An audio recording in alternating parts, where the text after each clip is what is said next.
हिंदू धर्म में अस्थिरता, जिसे अनित्यत्व कहा जाता है, जीवन का एक मौलिक सत्य है। उपनिषदों और भगवद गीता जैसे ग्रंथों में स्पष्ट रूप से बताया गया है कि यह संसार, इसकी वस्तुएं, सुख दुख, सफलता असफलता, और कुछ समय के लिए ही हैं।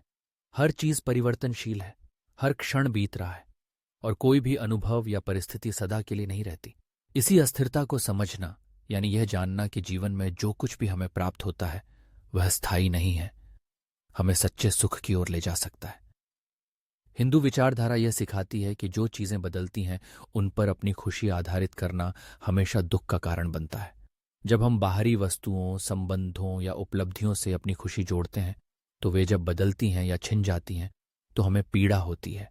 हिंदू दर्शन के अनुसार स्थायी आनंद केवल आत्मा अथवा अपने भीतर छिपे हुए दिव्य स्वरूप की अनुभूति में ही संभव है।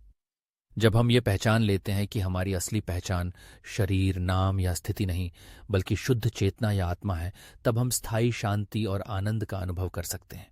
आध्यात्मिक ग्रंथों में बताया गया है कि जीवन में सच्चा सुख पाने के लिए हमें वैराग्य अर्थात मोह माया से ऊपर उठकर जीना सीखना चाहिए। इसका अर्थ यह नहीं कि हम संसार छोड़ दें, बल्कि यह कि हम अपने कर्तव्य करते हुए स्थितप्रज्ञ भाव में रहें, यानी परिणाम की चिंता किए बिना कर्म करें। ध्यान, साधना, प्रार्थना और सत्संग जैसे साधन मन को स्थिर और शांत रखते हैं।